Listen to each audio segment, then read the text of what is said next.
फिर से? क्या हुआ?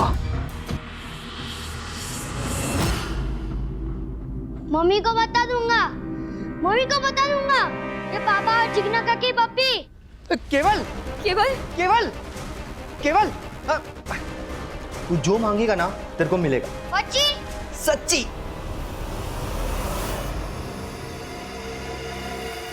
एकदम सरस छे, मोबाइल के वीडियो की तरह। डाल दो।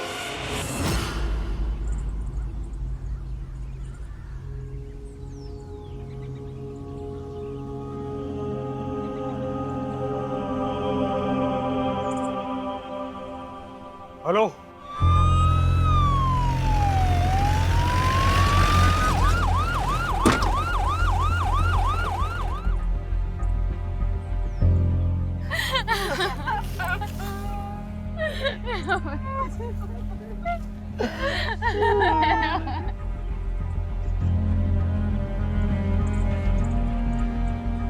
किसने उतारा इसे नीचे? सर मैंने उतारा उसे। क्राइम सीन के साथ टैंपर किया आपने, सबूत कॉम्प्रोमाइज किए। नीचे हटिए।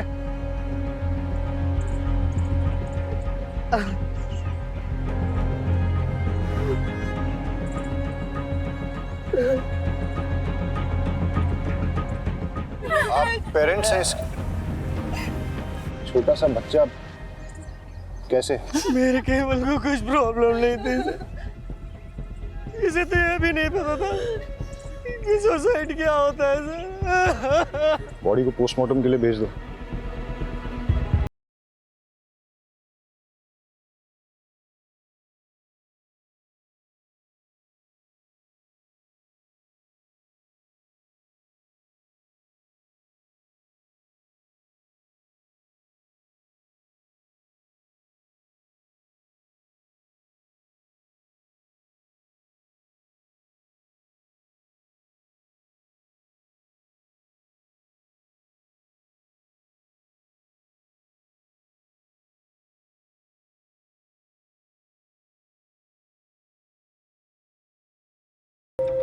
तुम्हारे लिए गिफ्ट, न्यू फोन।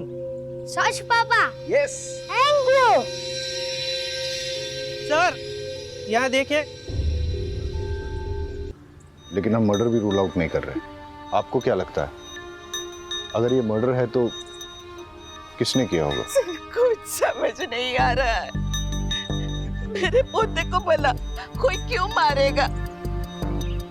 किसी से कोई लड़ाई झगड़ा, दुश्मनी, धमकी?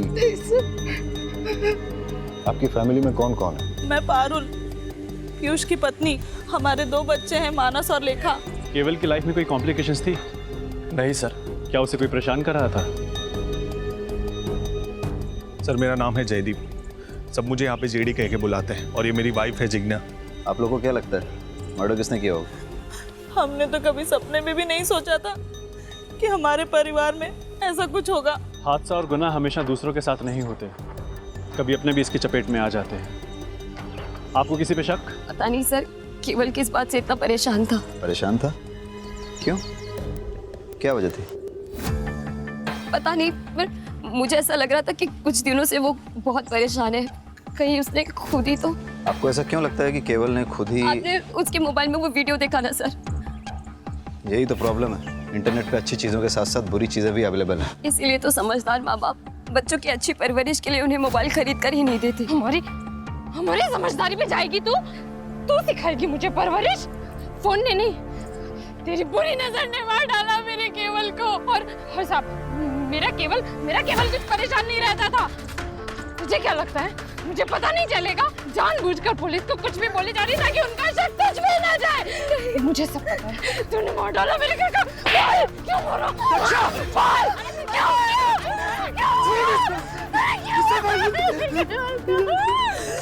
दरअसल अभी तक हमारे बच्चे नहीं हुए, इसीलिए सब उसे बांझ कहते हैं। केवल को स्कूल में कोई प्रॉब्लम थी क्या? नहीं सर। उसने कोई ऐसा वीडियो या फिल्म देखी जिसमें सुसाइड था और उसके बारे में बात की? नहीं सर। रहीमी जी, इन सिगरेट बट्स के बारे में क्या जानते हो?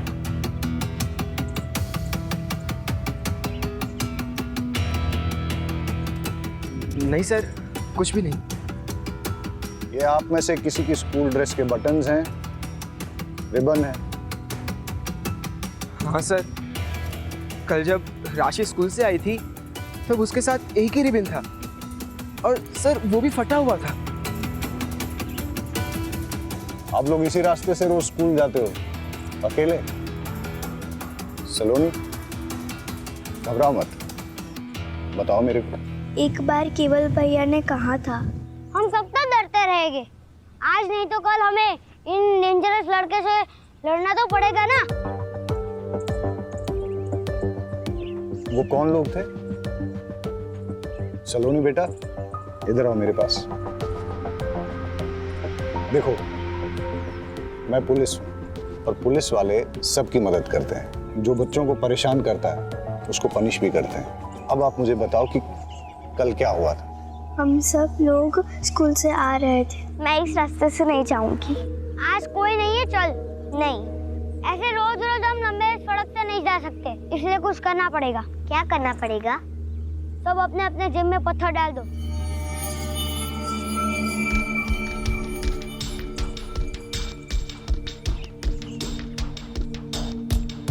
आप कहाँ भागोगे? बाबा ने कहा है डरना बुरी बात है, डरेगा तो डराने वाला और डरेगा। देख ये डरपोक क्या बोल रहा है।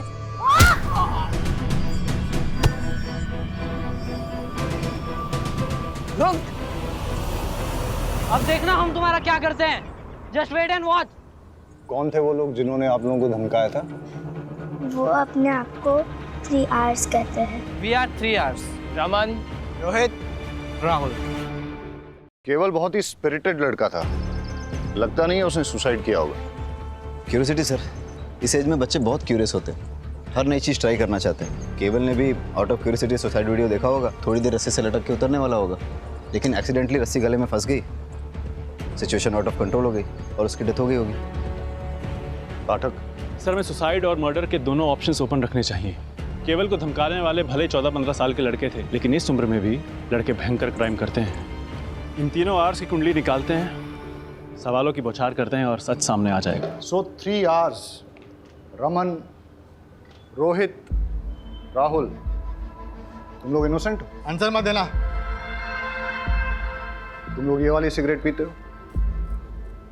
कुछ भी कहने की जरूरत नहीं है। इन सिगरेट बड्स पर हमें सिगरेट पीने वालों के डीएनए इम्प्रिंट्स मिल जाएंगे और वो हम तुम्हारे डीएनए सैंपल्स के साथ मैच करेंगे तो हमें पता चल जाएगा। लेकिन हम बच्चों का डीएनए सैंपल देने से मना करते हैं।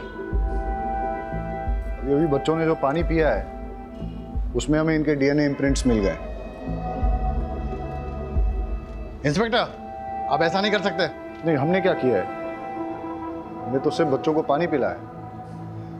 अब अगर एविडेंस खुद हमारे पास चल के आएगा तो हम तो मुंह नहीं मोड़ सकते ना। वैसे इतना एविडेंस काफी होगा इन तीनों आर्ट्स को J for juvenile home detention भेजने के लिए। और केवल की सिस्टर्स ने जो स्टेटमेंट दिया है उससे तो क्लियर हो जाता है कि तुम लोग केवल को हार्म करना चाहते थे।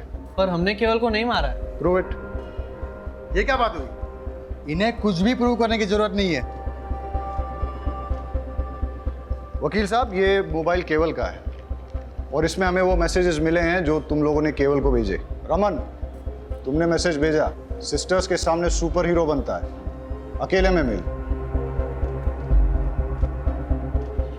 रोहित, तुझे उल्टा टांग के मारूंगा। राहुल, बहुत शातिर बनता है, अकेले में मिल। ये मैसेज तुम लोगों ने भेजे ना?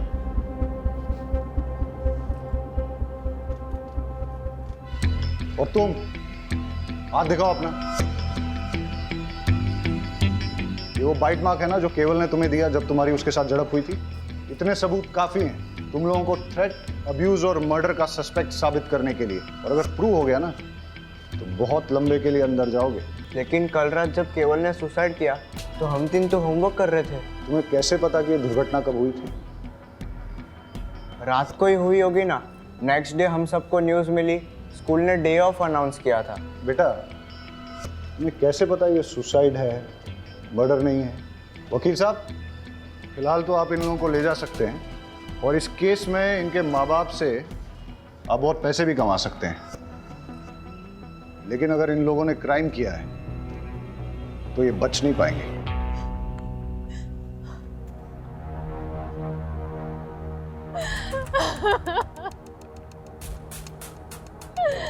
तेरी इच्छाओं में खेलकर बड़ा हो रहा था मेरा बच्चा, तू ही उसे खा गया।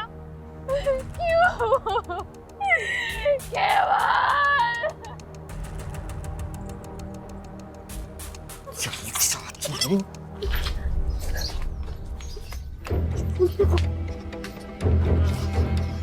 अगर तूने मुंह खोला ना तो जान से मार डालूंगा। अच्छा, जैसे तुमने केवल को मारा था वैसे? मैंने मेरे बेटे को नहीं मारा है, तूने मारा है। ये अच्छा है, अपना पाप मेरे माथे मढ़ रहे हो। किसी को भी तेरी सच्चाई के बारे में बताऊंगा ना तो पता चल जाएगा कि मर्डर तूने किया है। अगर मैंने अपना मुंह खोला ना तो कोर्ट तुम्हें सीधा फांसी पर लटकाएगी, जैसे तुमने केवल को लटकाया था। तुझे क्या लगता है तू मुझे मर्डर केस में फंसाएगी और मैं चुप बैठूंगा? अब देख मैं तेरे साथ क्या क्या करता हूँ।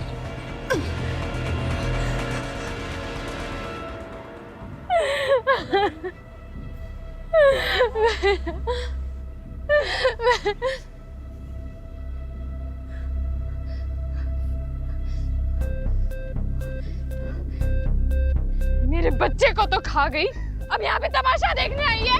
हाँ, तूने मेरे बच्चे को मार डाला। मेरा केवल तेरी वजह से मरा है। क्या करने आई अब यहाँ पे? चले जा, जा।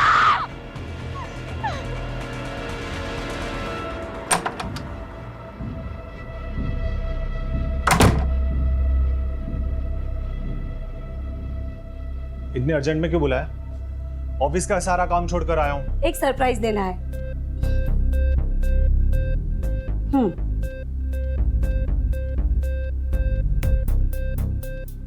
बच्चों के कपड़े मैं क्या करूंगा इसका?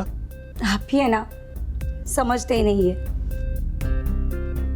मैं माँ बनने वाली हूँ, प्रेग्नेंट। क्या? प्रेग्नेंट? हाँ, मैंने तो है ना अपने बच्चे का नाम भी सोच लिया है। जेडी का बेटा एमडी। अपन अपने बच्चे को है ना। Shut up! अपनी जबान बंद कर। सोचने दे मुझे। इसमें सोचना क्या है? अब तुम जिग्ना को डाइवोर्स दे दो और हम दोनों शादी कर लेंगे। तुम्हारी माँ भी तो ये चाहती थी ना। चुप!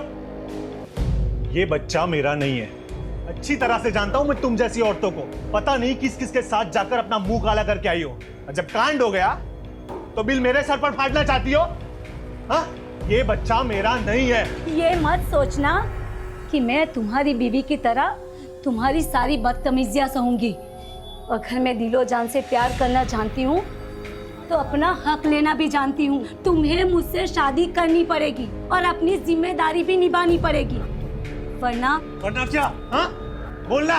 वो तो वक्त आने पे ही पता चलेगा कि मैं किस हद तक जा सकती हूँ। धमकी दे रही है मुझे? मेरा पेट धमका रही है मुझे? बताओ ना किस हद तक तू जा सकती है? बता ना। कम से कम अपने बच्चे के बारे में तो सोच लेते। ये बात ना जिसका पाप अपने पेट में पाल के घूम रही हो ना, उसे जाके बोल, समझे?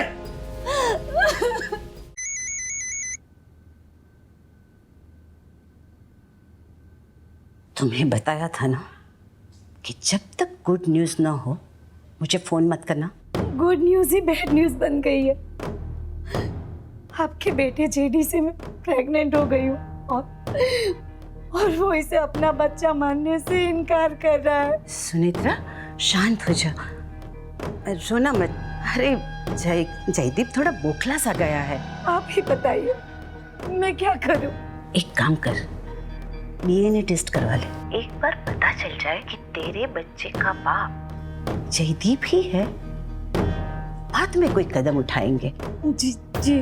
और सुन, बच्चा जल्द से जल्द गिरा देना। क्या?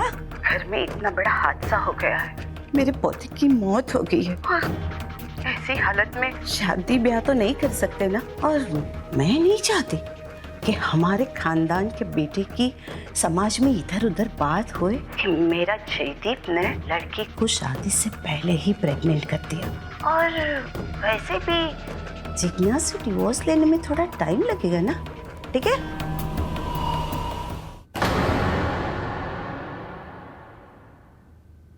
ये बच्चा मेरा नहीं है।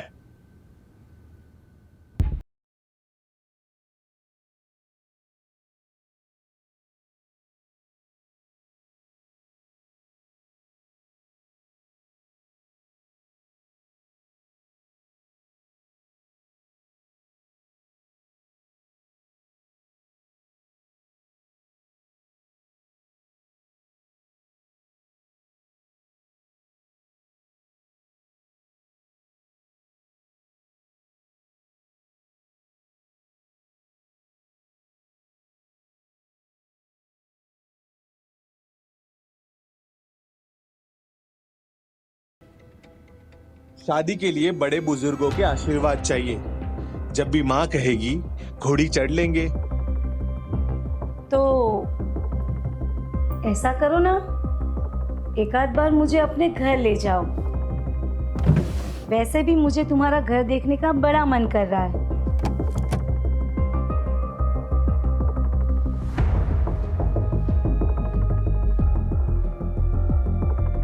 पागल हो गया? अगर तुम घर आई तो जिग्ना को पता चल जाएगा और फिर डिवोर्स देना और मुश्किल कर देगी वो। हाँ, पर मुझे तुम्हारा घर देखने का बड़ा मन कर रहा है। अच्छा, तो चलो पहले जो करने आए हैं वो करते हैं ना।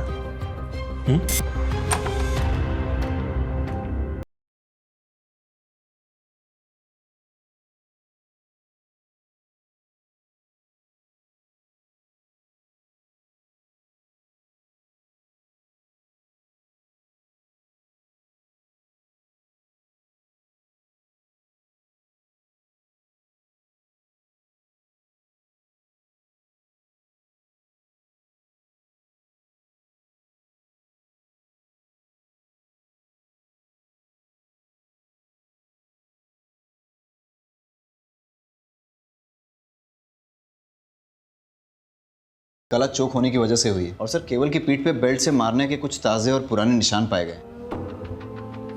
मतलब केवल को पहले किसी ने बेल्ट से पीटा है, उसके बाद उसका मर्डर हुआ है। लेकिन उसकी फैमिली में किसी ने इसके बारे में कुछ बताया नहीं। ये बड़ी बात छिपाने के पीछे क्या मकसद हो सकता है? शायद क्रिमिनल को बचा रहे होंगे। मतलब कि फैमिली को पता है कि क्रिमिनल कौन है?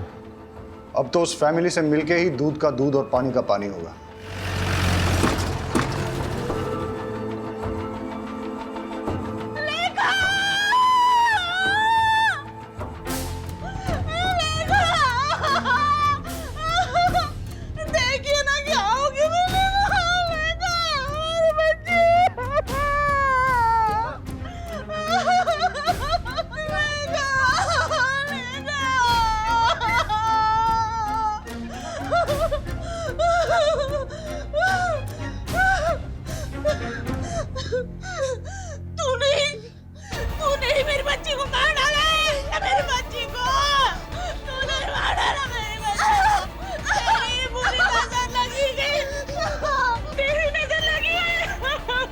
छोड़िए। लेका को भी मार डाला। लेका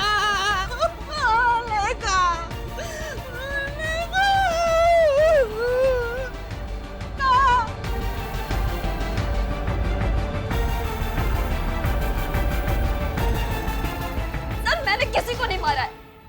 मैं किसी को क्यों मारूंगी? फिर सब लोग आप पे ही शक क्यों कर रहे हैं? ये सारे मेरी खूबसूरती से जलते हैं सर। मुझे परेशान करने के लिए बच्चा ना होने के ताने मारते, बुरी नजर वाली कहते। सर, ये बच्चों के साथ सबसे ज्यादा वक्त मैं बिताती हूँ। मैं इन्हें लाड गुलार करती हूँ। मैं इन्हें बुरी नजर कैसे लगा सकती हूँ सर? केवल की मौत के बारे में आप क्या जानती हैं?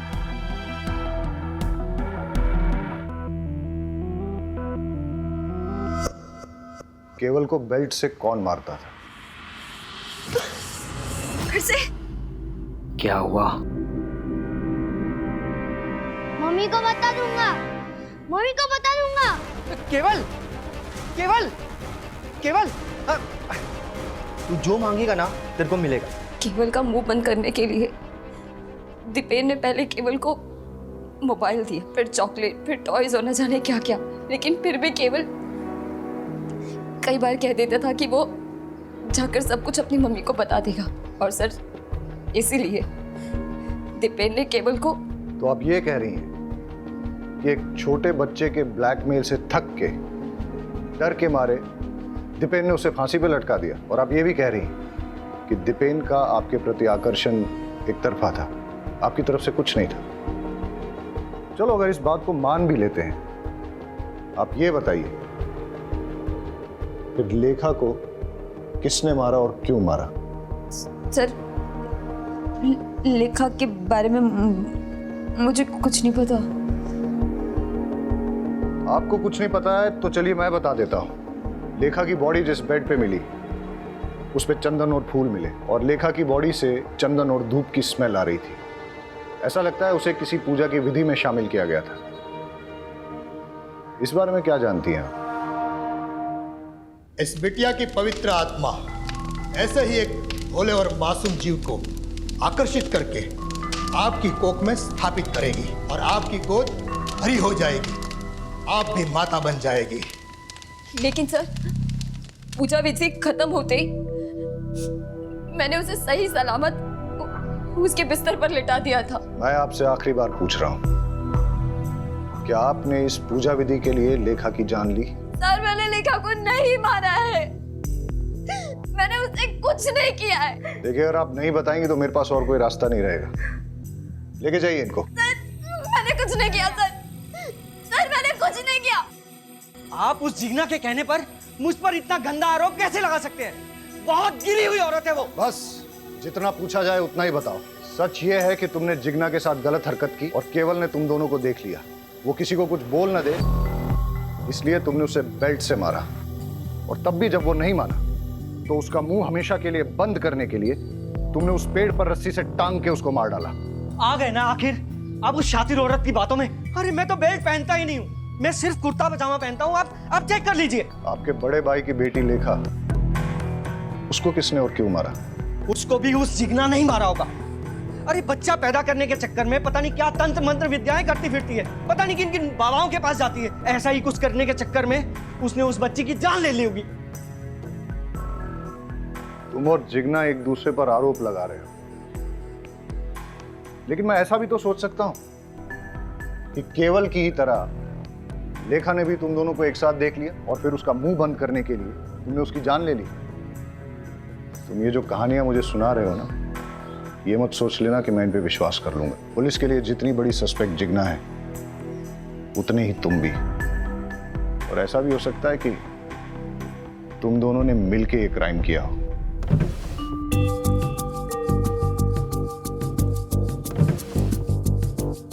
सर दीपेन के रूम में बेल्ट नहीं मिला, लेकिन जेडी की कबर्ड में बहुत सारे बेल्ट मिले।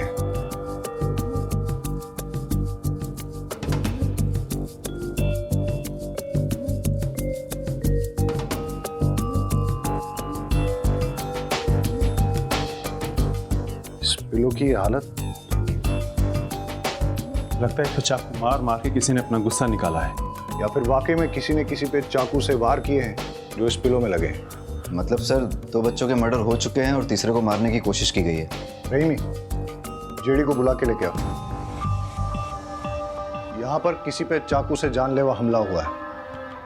आप ये बताइए कि हमला आप पे हुआ है या आपने ही किसी पे किया है? सर मुझे तो कुछ समझ में नहीं आ रहा कि ये सब क्या हो रहा है। जेडी यहाँ पे किसी न किसी को मारने की कोशिश की गई है। सर मुझे कुछ मालूम नहीं। इस पूरे रूम का फिंगरप्रिंट स्कैन करो और देखो यहाँ पर जेडी और जिग्ना के अलावा और भी किसी के फिंगरप्रिंट्स मिलते हैं क्या। केस बहुत ही बुरा है। बच्चों के मर्डर, फैमिली में चलते लव अफेयर्स और एक दूसरे के खिलाफ दिल में पलता जहर। इस केस में इन्वॉल्व सभी लोग इतने कॉम्प्लिकेटेड हैं और उनका शिकार हो रहे हैं बेचारे मासूम बच्चे।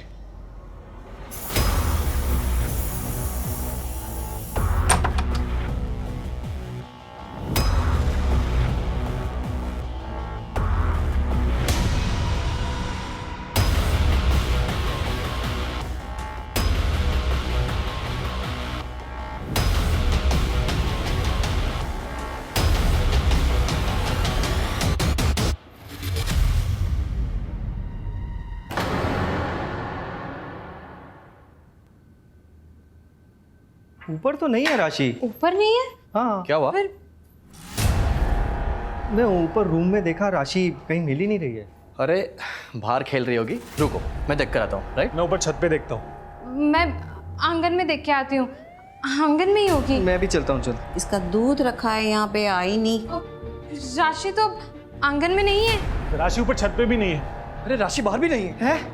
काकी, काकी, जहाँ केवल की लाश मिली थी, आज उसी पेड़ के नीचे एक बॉक्स मिला है और लोग कह रहे हैं कि उस पे खून के निशान है।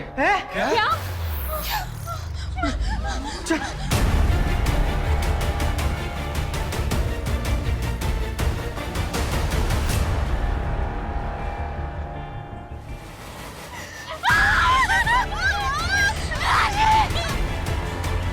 फॉरेंसिक से अच्छी तरह स्कैन करवाओ, एक एक सुराग, एक एक क्लू अच्छे से कलेक्ट करो। सर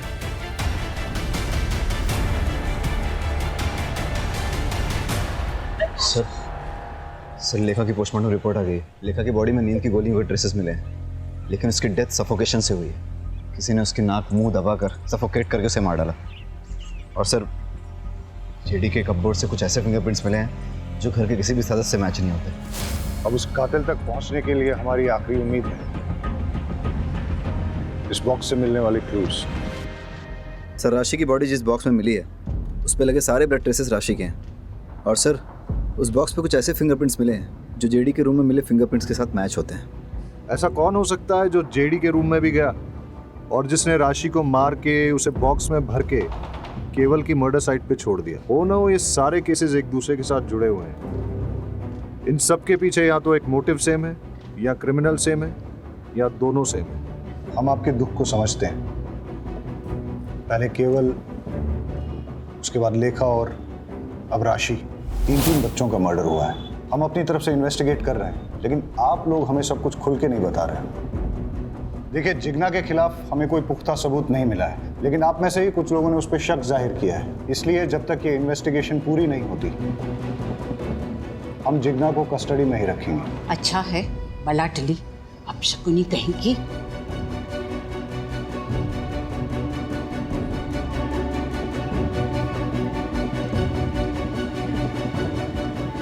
अब हमें आगे की इन्वेस्टिगेशन इसी दिशा में करनी चाहिए, लेकिन फिलहाल उन मिस्टीरियस फिंगरप्रिंट्स के बारे में पता करो। हो सकता है कि उससे कोई राज खुले और हम होने वाले किसी क्राइम को रोक सकें। All set? स्पीकर ऑन करो। हंसते खेलते परिवार को किसी की नजर लग गई है। मुझे तो कुछ समझ नहीं आ रहा कि क्या करें। जब से लेखा गई है तब से किसी चीज में मन नहीं लग रहा है। अपने बच्चे की मौत कौन सह सकता है? पता नहीं क्या हो रहा है यार। इस घर में मैंने अपने बेटे केवल और बेटी राशि को दोनों को खो दिया। मुझे समझ नहीं आ रहा मैं क्या करूं। माँ, मैं चाहती हूँ कि मेरी सलोनी को लेकर मैं इस घर से बहुत दूर चली जाऊं, ताकि उस पर भी इस घर का काला साया ना पड़े। ये घर वैसे ही मेरे केवल और मेरी राशि को तो खा ही चुका है। अपने बच्चे की मौत कौन सह सकता है? नहीं, मैं अपने बच्चे को नहीं गिरा सकती। अगर जरूरत पड़े तो मैं कोर्ट भी जाऊंगी। कोर्ट में जा या पार्लियामेंट में जा, मुझे कोई फर्क नहीं पड़ता। मैं तेरी धमकी से डरने वाली नहीं हूँ, समझी? बंद करो। ये कौन है जिससे अपरा इतना गुस्से में बात कर रही है? कौन है जो बच्चा गिराने की बात कर रही है? 3 बच्चों का मर्डर और अब ये चौथा बच्चा गिराने की बात। हो सकता है ये भी उन बच्चों के मर्डर से जुड़ी हुई है। पता लगाओ ये औरत कौन है।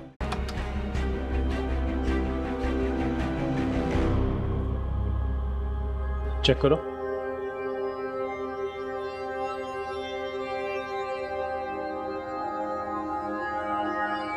क्यों आए हो यहाँ पे? चले जाओ यहाँ से। मेरे जख्मों पे नमक छिड़कना है हो। मैं कहती हूँ चले जाओ यहाँ से। छोड़ो मुझे, छोड़ो, छोड़ो।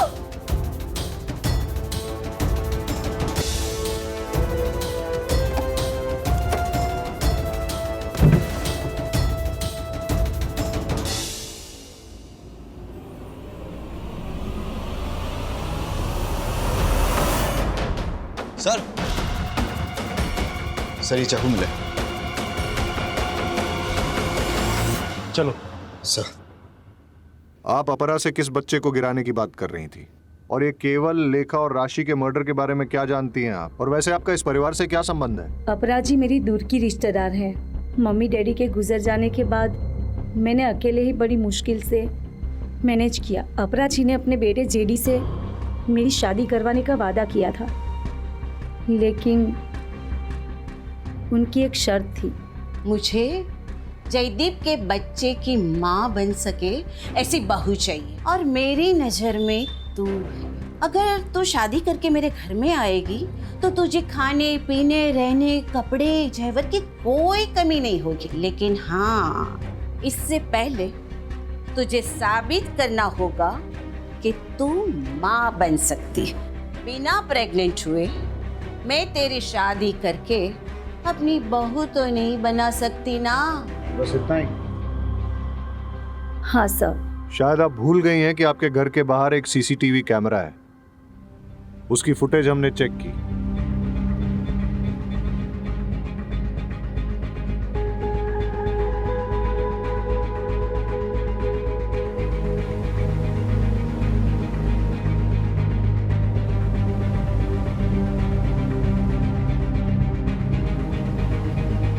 पुलिस से झूठ बोलना अच्छी बात नहीं है। जेडी के करीब जाने के बाद पता चला कि वो बाप नहीं बन सकता, लेकिन उस घर में जाने के लिए मेरे पास प्रेग्नेंट होने के अलावा और कोई रास्ता नहीं था। इसीलिए मैंने पीयूष से दोस्ती कर ली। असली मजा इसमें नहीं,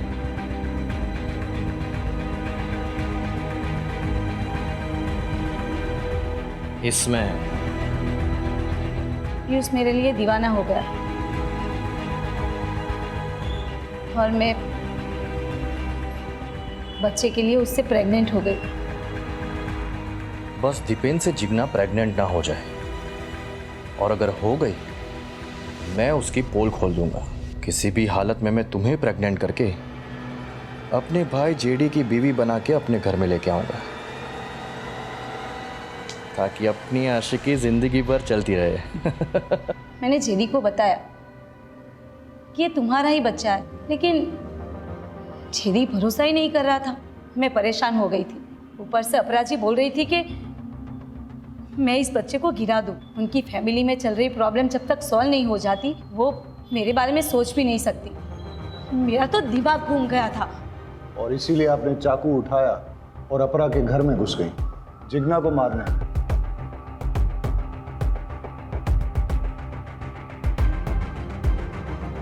ये चाकू आपके घर से मिला है? उस वक्त तो बहुत गुस्सा आया कि मैं जिग्ना को नहीं मार पाई, लेकिन अब अच्छा लग रहा है कि मेरे हाथों उसका मर्डर नहीं हुआ, वरना मैं हमेशा के लिए फंस जाती। और वैसे भी ऐसी घटिया फैमिली की बहू बनने की इच्छा ही नहीं है। अब ख्याल तो आपको बहुत अच्छा आया है, काश ये एहसास आपको सही वक्त पे हो गया होता। एनीवेज, तो आप ये बताइए कि कल आप अपने सीसीटीवी कैमरा पर स्प्रे पेंट मार के कहाँ के लिए निकले? भले ही तुम जिग्ना को नहीं मार पाई, लेकिन राशि को तो तुमने मार ही दिया। मैं भला उसे क्यों मारूंगी? मैं खुद माँ बनने वाली हूँ सर। मैं किसी की गोद नहीं उजाड़ सकती। आप उस घर में घुसने के लिए इतनी डेस्परेट थी कि उस परिवार के 2 भाइयों के साथ आपने संबंध रखे। हो सकता है इसी डेस्परेशन में आपने इन बच्चों को भी मार डाला। लेकिन इसके लिए मैं केवल या किसी और बच्चे को क्यों मारूंगी? जिससे मर्डर का इल्जाम जिग्ना पे आ जाए और तुम्हारा जेडी से शादी करने का रास्ता साफ हो जाए। सर, मैंने किसी बच्चे को नहीं मारा, मैं सच बोल रही हूँ। हम आपको अरेस्ट नहीं कर रहे हैं क्योंकि आप प्रेग्नेंट हैं, लेकिन जब तक ये इन्वेस्टिगेशन चलेगी आप शहर छोड़ के नहीं जा सकती। घूम फिर के हम वहीं पहुंच गए जहां से शुरू किया था। समझ में नहीं आ रहा है कि बच्चों को किसने मारा है और क्यों मारा है। केवल ने दीपेन जिग्ना को कॉम्प्रोमाइजिंग सिचुएशन में देखा।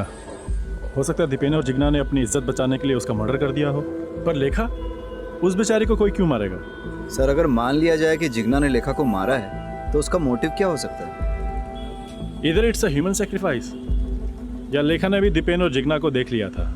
लेकिन जब राशि का मर्डर हुआ उस वक्त तो जिग्ना लॉकअप में थी। समझ में नहीं आ रहा है कि इन बच्चों ने ऐसा क्या किया जो किसी ने इनकी जान ले ली। कौन हो सकता है कातिल? सर मुझे जिग्ना से मिलना है। देखिए सर ने मना किया, आप नहीं मिल सकते। सर उसे मिलना बहुत जरूरी है, मुझे उससे एक अर्जेंट बात करनी है। आई एम सॉरी, मैं रूल्स नहीं तोड़ सकता, आप जा सकते हैं। सर प्लीज मुझे मिलने दो सर। मैंने कहा ना आप जाइए।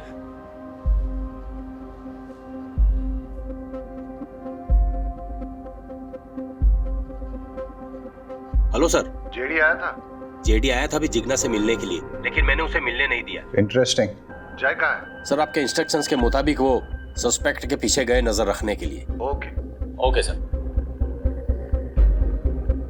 किसका फोन है? अरे बोलो ना। जंगल में आग लगी है और सारे गीदड़ वहां से भाग रहे हैं। अब बस सही वाला गीदड़ हमारी पकड़ में आना चाहिए। मतलब? वो बच्चों वाला केस है ना, उसके कातिल के बारे में बोल रहा हूँ। तो लगता है जेडी ने जिग्ना को डिवोर्स दे देना चाहिए और सुनीत्रा से शादी कर लेनी चाहिए। नहीं, ये गलत है। शादी तो 7 जन्मों का रिश्ता होता है ना। तो समझ लीजिए यही 7वां जन्म है और फिर से वही पल्ले पड़ी है। छुटकारा पाइए, निजात मिलेगा। मुझे तो उसके नाम से भी नफरत है। उस बिचारी ने आखिर किया क्या है? हाँ, बिचारी। रात दिन उसे घूरते रहते हो। औरत मर्द की नजर एक झटके में पहचान लेती है। आप तो मेरे पति हो, आपके रंग ढंग अच्छे से जानती हूँ मैं। मुझे बीच में क्यों घसीट रही हो? तो आप उसकी वकालत क्यों कर रहे हो? जयदीप भाई साहब, सुनेत्रा से शादी करें या किसी और से, हमें कोई फर्क नहीं पड़ता। बस वो घटिया औरत वापस से लौट के इस घर में नहीं आनी चाहिए। मैंने तो मानस को बता रखा है उस घटिया औरत से दूर रहे। मैंने भी सलोनी को कह दिया उस चुड़ैल के सामने भी ना आए। भाभी, अब आपके पास अकेला मानस बचा है और मेरे पास सिर्फ सलोनी। मानस भैया, राशि और लेखा के जैसे हमें भी कोई मार डालेगा? सलोनी, आपको टेंशन लेने की बिल्कुल जरूरत नहीं है। आपके मानस भैया है ना आपके साथ। मैं आपको कुछ नहीं होने दूंगा, ठीक है? मेरी वाइफ के बारे में पंचायत लगाने की किसी को जरूरत नहीं है। उसका क्या करना है और क्या नहीं वो मैं अच्छी तरह से जानता हूं।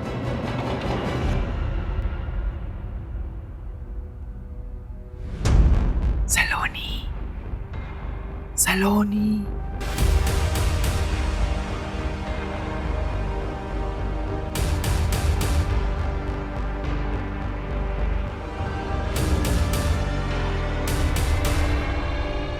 नहीं, मुझे नहीं जाना। मुझे इस पेड़ से बहुत डर लग रहा है।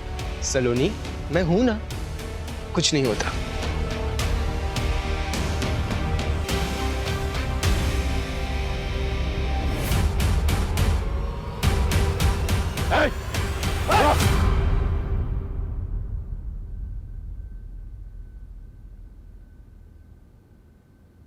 मेरी इसमें कोई गलती नहीं है सर। ये सारी गलती मेरे फैमिली मेंबर्स की है। वही लोग रिस्पॉन्सिबल है केवल लेखा और राशि की मौत के लिए। मैंने तो सिर्फ उन्हें मारा है सर, मेरे फैमिली मेंबर्स को सबक सिखाने के लिए। कैसा सबक? मेरे जिग्ना कॉकी के इंसल्ट करने का सबक। इसीलिए क्योंकि उनको बच्चे नहीं हो रहे थे और वो दीपेन चाचू इतने चीप, हर वक्त सारी सिचुएशन का सिर्फ फायदा उठाते रहते थे वो। पर इस सारी सिचुएशन का सिर्फ फायदा उठाया उस केवल ने। सब कुछ देख चुका था सर वो। दीपेन चाचू की सारी करतूतों के बारे में उसे पता चल गया था और वो दीपेन चाचू को बार बार ब्लैकमेल कर रहा था कि वो सब कुछ जाके दक्षा चाची को बता देगा। और उसी वक्त मैंने डिसाइड कर लिया सर, मुझे केवल को मार देना चाहिए। और इसी के बाद मेरी माँ, मेरी अपनी माँ ने जिग्ना काकी पे शक करते हुए मैं ये कहा कि हमें उनसे दूर रहना चाहिए। और सर वो तो ठीक है, पर लेखा ने ये बात मान भी ली। उसी वक्त मुझे मेरी माँ पे बहुत गुस्सा आया, इसलिए मैंने सोच लिया कि अगर आपको बेटे नहीं होते तो उसका दुख, उसका दर्द क्या होता है वो आप महसूस करके देख लीजिए। मैंने लेखा को भी मार डाला सर। लेकिन तुमने राशि को क्यों मारा? सर वो तो आप लोगों की गलती है। आपने जब केवल और लेखा की मौत के बाद मेरी जिग्ना काकी को उस लॉकअप में डाल दिया, क्या वो सही था? इसीलिए मैंने राशि के मर्डर का प्लान किया और उसे टारगेट किया। और उसी वक्त मुझे जेडी और सुनेत्रा के बारे में पता चला और सुनेत्रा को फंसाने के लिए मैंने उसके सारे फिंगरप्रिंट्स ले लिए और उस बॉक्स के ऊपर मैंने इम्प्रिंट कर दिए। मुझे लगा अब तो आप मेरे जिग्ना काकी को लॉकअप से बाहर कर दोगे, पर नहीं, आपने ऐसी बात तक नहीं की। इसके लिए इसके बाद मुझे सलोनी को टारगेट करना पड़ा सर। अब मैं 1 मर्डर करूं या 3, मर्डर तो मर्डर होता है ना सर। सबको मार दिया मैंने। तुमने अपने भाई बहनों का मर्डर किया, तुम्हें कोई गिल्ट, कोई दुख नहीं है? नहीं है सर, क्योंकि मैंने ये सब कुछ मेरे जिग्ना काकी के लिए किया है। बहुत प्यार करता हूं मैं उनसे। आप मुझसे दूर रहिए please. I love you Jigna काकी, मैं आपसे बहुत प्यार करता हूं काकी। आई लव यू काकी। जिग्ना काकी लव यू। जिग्ना, मुझे माफ कर दो। तुम मां नहीं बन पाई क्योंकि कमी मुझ में थी। सब लोग तुम्हें परेशान करते रहे, लेकिन मैंने किसी को सच नहीं बताया। यहां तक कि मौका मिलते ही मैंने सुनित्रा से अफेयर कर लिया। लेकिन जब उसने मुझे यह बताया कि वो मेरे बच्चे की मां बनने वाली है, तब मुझे समझ में आया कि वो मुझसे प्यार नहीं, नाटक करती है। और मुझे समझ में आ गया कि इस दुनिया में सिर्फ मुझे प्यार कोई करता है, वो सिर्फ तुम हो। सर एक बात पूछूं? हमारे पास सुनित्रा के खिलाफ पूरे सबूत थे, उसके पास मोटिव भी था, जिग्ना को घर से हटाना। फिर भी आपने कैसे, क्यों मानस पे जीरो इन किया? जब हमने इन लोगों से कहा कि जिग्ना की कस्टडी बढ़ा दी गई है, तो इनमें से 2 लोग थे जिनके होश उड़ गए, वो सकते में आ गए। फैमिली के बाकी मेंबर्स ने घर जाके अपने दोस्तों रिश्तेदारों से नॉर्मली बात की, जैसा ऐसे केसेस में होता है। लेकिन 2 लोग ऐसे थे जो बिल्कुल चुपचाप थे, जेडी और मानस। हाँ, क्योंकि उन लोगों को ये बात बिल्कुल अच्छी नहीं लगी कि जिग्ना को कस्टडी में रहना पड़ेगा। इनफैक्ट जेडी तो जिग्ना से मिलने के लिए भी आया, हो सकता है गिल्ट की वजह से, या फिर उसे पता था कि वो इनोसेंट है। मानस एकदम चुप रहा। लेकिन हम लोग जानते थे कि अगर हम जिग्ना की कस्टडी बढ़ाएंगे तो मर्डर की बेचैनी और बढ़ती चली जाएगी, और ऐसे में वो कोई ना कोई गलती जरूर करेगा। मानस को जिग्ना पे भयंकर क्रश था, इसलिए वो अपनी फैमिली से नफरत करने लगा।